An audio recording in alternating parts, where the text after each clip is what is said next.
Hi, it's Shane. We are backstage at Larry Joe Taylor's 35th Texas Music Festival. She just got off the stage. The lovely Miss Graycie York. How are you, ma'am? I'm great. How are you? I'm hot. It's a little warm out here today. Humid today. Feels like a Houston trip. That's actually insanely accurate. So we were walking from backstage over here to this secret hideout where we're doing these interviews, and we kept getting stopped by people as we're going, like, great job, great job, great job. That was an incredible set. Thank you so much. You've come so far. I hope so. Are you still fine and dandy? I am. Everything good? I mean, yeah, if it was a little cooler, just a little bit, I'd be perfect. But once I get some ice water in me or something, I'll be great. So what's happening in your life right now? I'm about to go back in the studio. Already? Yes. Okay. Yeah. Yep. It feels like, well, I think it's been over a year. Has it? It didn't feel like it's been that long since the last album came out. I know. I'm very excited. I'm going back to Nashville to do it with Ryan at the Amber Sound. I'm so excited. He did all my other singles that I just put out this past year. And it was so fun to watch the studio guys work. So I'm going to go back and do that. And then we're going to Vegas. Nice. Yeah, I've never been to Vegas. So. I haven't either. Really? Yeah. Never had. My wife and I were talking about going for my birthday this year for the first time ever. We're going to see Pearl Jam. Oh, well, my dad. I hate you right now, actually. You heard their new album yet? I've listened to like half of it. So good. Yeah. So good. I'm very excited. So is your dad like a big Pearl Jam fan? Massive. I think he and I are probably about the same age, so we're probably. I think actually he and I should go, and you should stay. Oh, okay. Yeah. Yeah. No, that. I'm gonna have a chat with him here in a minute. Yeah. That's very cool. Yeah. So I want to talk to you about the song "Sober." Okay. That is a deep song. Yeah. That really is. Yeah. Is there a story behind that song we're allowed to share? I feel like nothing like super specific, but there were a couple relationships that I'd had where it was very prominent that they couldn't do anything without having a drink or 3 or 16. Oh goodness. Yeah, and it just escalated into bad times, and see ya. I wish you could love me sober. So it did come from personal experience. At least you found that out earlier on. Yeah, because definitely. that's bad 10 years down the road.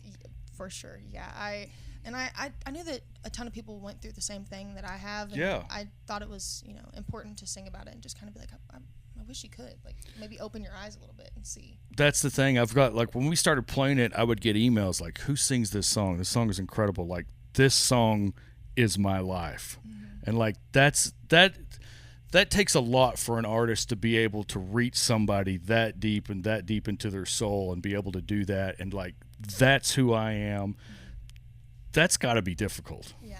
For you to even sing that on stage, knowing that somebody out there is going through that. Yeah. It is hard. And when I was in the studio singing it, I was like, man, I hope that this reaches the right people and people that have been through it. So it's really cool to hear that happened. Yeah, when you do a song like that, you never know.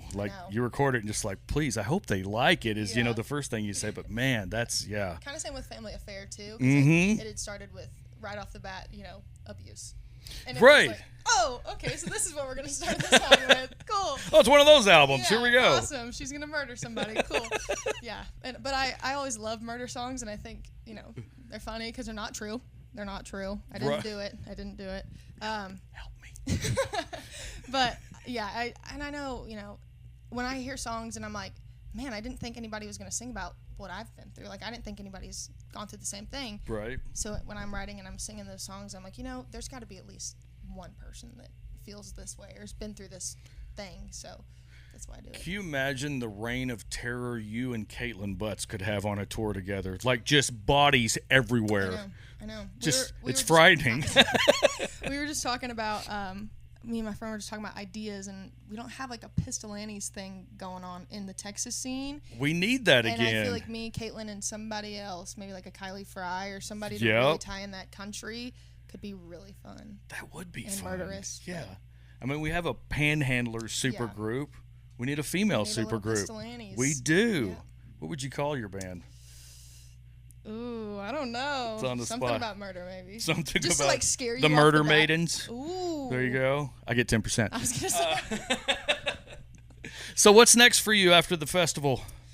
Ooh, Ooh, good question. We play in Munster this Saturday. Very excited about Cool that. town. I love the cheese too. Yeah. Oh yeah. Great cheese. What else? I love the cheese.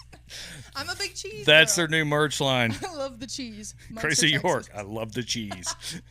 First it was corn dogs and now it's cheese. I'm just gonna start a food group. You know, since we've hooked up out here, when I was like, "Hey, I want you to do an interview," all we've really talked about is food. Yep.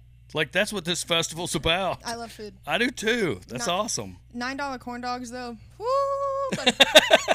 Ooh, I'm gonna have to. I should have put a tip bucket up there. Right, For my corn dog right. money.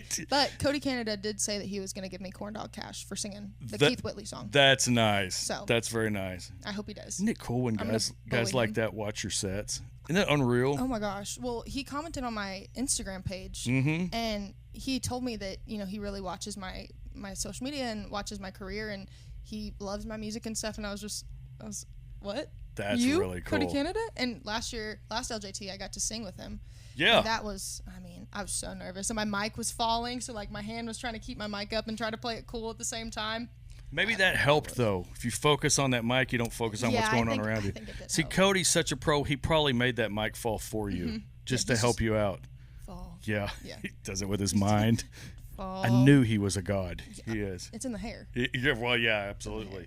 So, like, going into the studio to do the new album, have you gotten everything written yet? Or are you still working on that? No, I have everything written. I just kind of send him a handful of songs that I want to record, and he kind of picks out what he has ideas for first off, or like, if he finds a cool vibe for it, we'll kind of jump off of that. But he has some of the greatest studio musicians, and they're all just so cool. And I just watch them, and I'm like, how did you've never heard that song before, and in 2 seconds you're doing that. That's a talent. It's insane. Yeah, studio musicians are usually just unreal. They really are. So did you write all this? Are there co-writes? Are there any covers? No, there is a possible one co-write. Okay. But the rest of them it just depends on if it makes the cut on this album. And it's I just posted a cover of it. I wrote it with Shelby Stone. And it's called Call Me Crazy, and I absolutely love that song, and everybody I've played it for, they love it too. And I sent it to Ryan, and he said he really loved it, so that one may make it. Yeah. It may. Yeah, I love that one. Well, Graycie York, great set. Thank you. Welcome again to Larry Joe Taylor. Seems like this is the only time we get to see each other. I know. It is. Are you here for the duration? You guys leaving? What do you got? We're leaving. Yeah, we have our shows. Well, I have a private show on Friday, and then Saturday we have Munster. So I wish I could stay. Life of a musician. It is. Well, thank you for chatting with us, and have some fun. You too. Thank you.